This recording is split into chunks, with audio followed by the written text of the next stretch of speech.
J'aurais voulu qu'on emporte une image de beauté au XXIe siècle et pas seulement de détresse et de destruction. Pour moi, ces images de Georges Jeanclos en font partie. Ce sont des magnifiques sculptures en céramique qui montrent qu'à partir de la souffrance, on peut aussi créer de la beauté.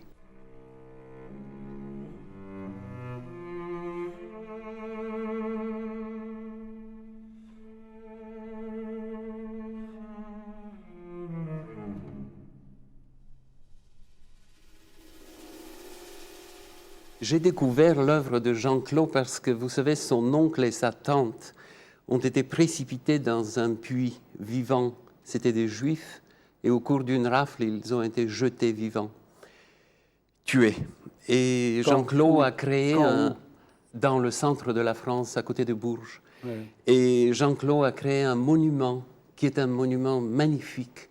J'ai été ébloui par la possibilité de l'artiste à partir d'une telle souffrance, de créer une telle beauté.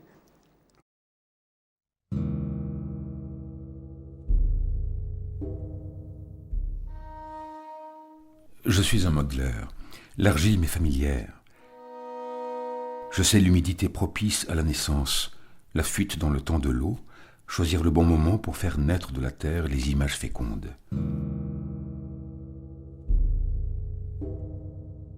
Passion immodérée de cette matière souple, humide, qui répond à toutes mes pulsions, est devenue un journal de terre, témoin de mes jours de bonheur et de mes nuits. Elle a donné forme à chaque événement qui ponctue mon existence.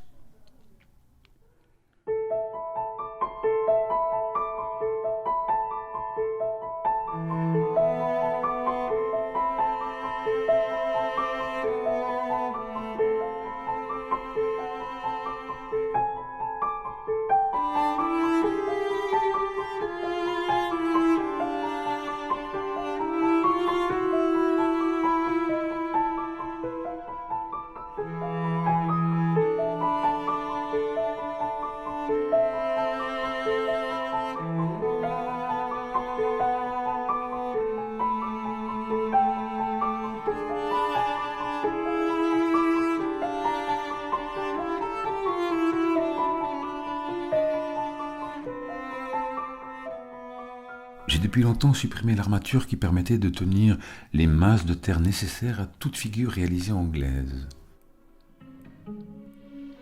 La résistance même du matériau soutient aujourd'hui ces figures humides où l'excès d'eau peut défaire la structure et provoquer l'effondrement. Il faut donc jouer avec le temps qui dessèche l'objet et monter sur le vide des volumes creux, être vigilant à combler la faille, serrer la terre sans la contraindre, sans la violer.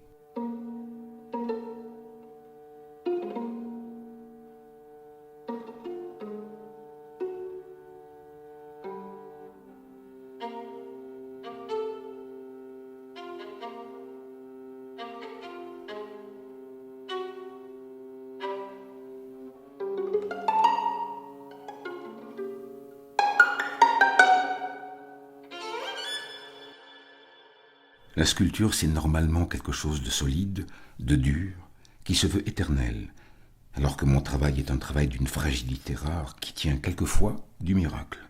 À la limite, c'est de l'antisculpture, une quasi-lévitation.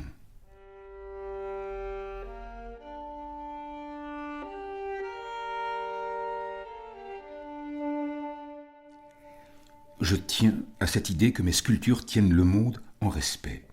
Réalité totalement opposée à ce qu'elles dégagent. Elles sont des épines. Elles ne sont pas de l'ordre du plaisir, mais de la douleur. Et la main qui les touche la douleur.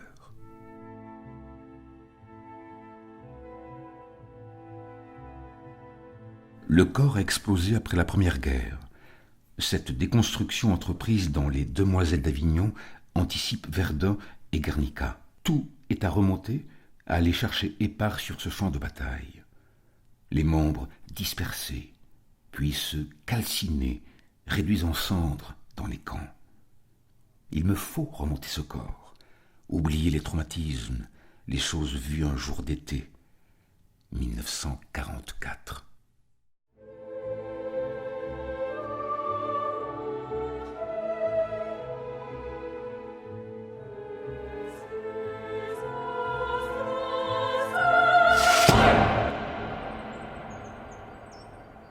Ce jour-là, notre instituteur montait vers notre cachette. Il savait que les Allemands venaient nous arrêter. Nous avons couru prévenir les parents et ce fut la retraite dans la forêt, la suite dans les bois. Les événements les plus importants de ma vie, je les ai vécus là, jusqu'au jour de la libération, jusqu'au jour où nous avons découvert à quoi, vraiment, nous avions échappé. La communauté juive était décimée et nous étions les seuls survivants.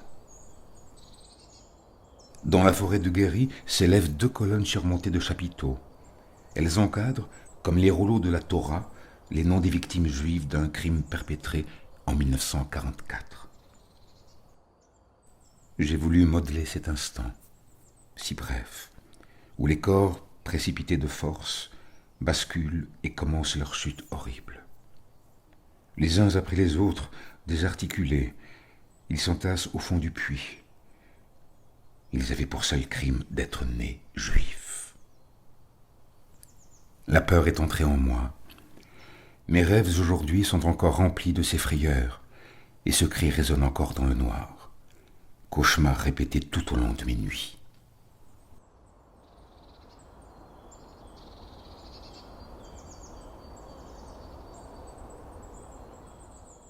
Le sommeil des dormeurs est beaucoup plus calme. Dorlotés dans l'argile, ils s'enterrent pour échapper eux aussi aux fureurs d'alentour. Les yeux sont clos par nécessité. Les dormeurs sont les témoins des rêves, spectateurs immobiles de mes angoisses. Ils sont sans âge. Ils ont perdu leurs cheveux, rien ne les atteint plus. Ils sont gris, impassibles au bonheur, à la déchéance. Mais les corps résistent à apparaître. Ce corps a souffert et il se refuse.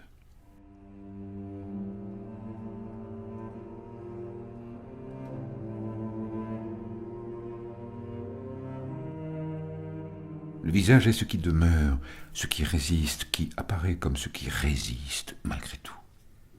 Pourquoi ai-je tant besoin du visage ?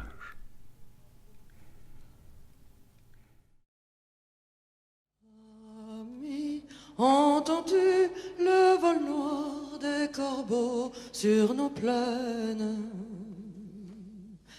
Amis, entends-tu les cris sourds du pays qu'on enchaîne?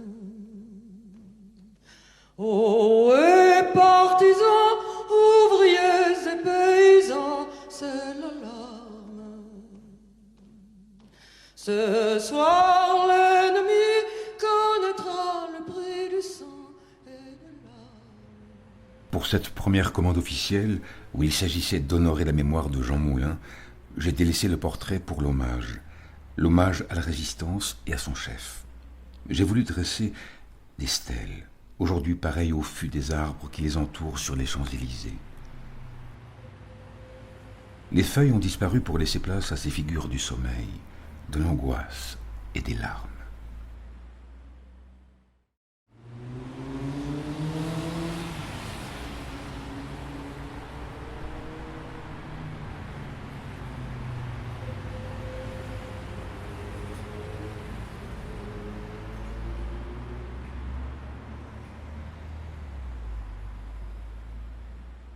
J'avais alors à répondre à une demande très précise de la part des architectes, à réaliser une porte de 7 mètres sur 7, des portes d'écluse ou portes du paradis sur un schéma abstrait et rigoureux, placer des compositions où l'homme et la nature seraient présents, une surface immense où tout le travail de la terre serait représenté depuis l'informe jusqu'au visage de la grandeur d'une brume.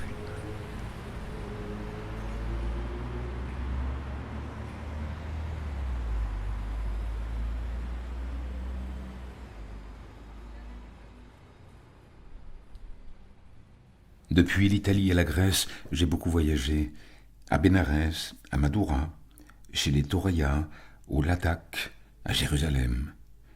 Je suis ce voyageur qui ramasse les miettes, toujours à l'affût d'un signe, d'une forme qui éveille en moi quelque chose d'ignoré, souvenir enfoui, trace à relever, graine à faire germer dans l'espace de l'atelier.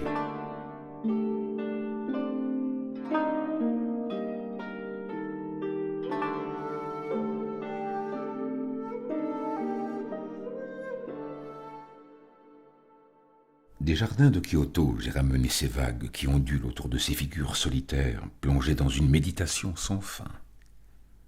Les grands drapés d'argile sont d'abord plaques de terre, estampées sur la tôle, étirées sur le sol. Elles deviennent les ondes qui recouvrent le corps de la tête aux pieds.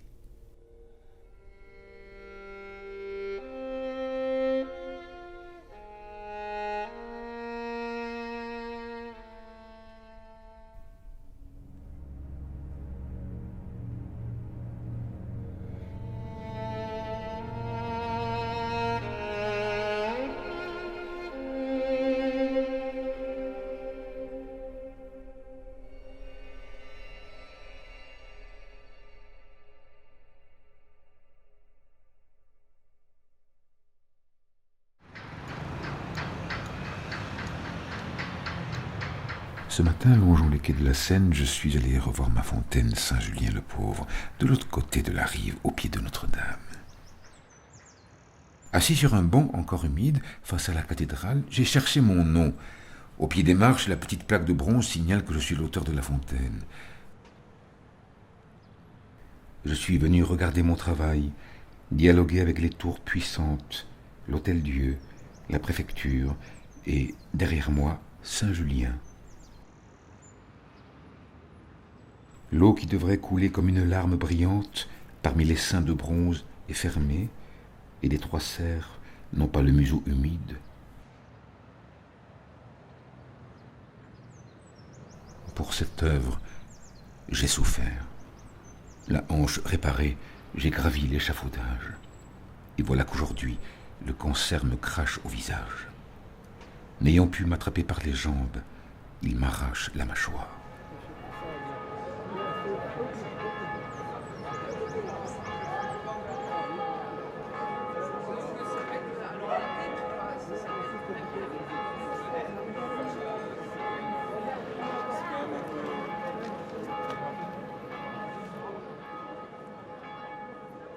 18 heures.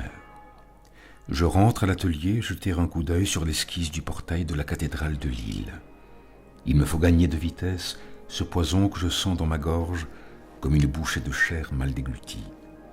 Finir avant Shabbat ce que seul moi peux faire. Je mets la dernière main au projet du portail. Je passe mon index dans ses formes molles pour faire jaillir les grappes qui viendront sur les dormants de la porte, au linteau, sous les pieds de la Madone. J'ai étalé les vagues qui, moulées en verre, viendront palpiter entre les croisillons et flotter sur le dos de la Vierge. Il se peut que je ne sois pas remis pour le vernissage. Dimanche, je serai opéré de ce mal qui me serre le cou.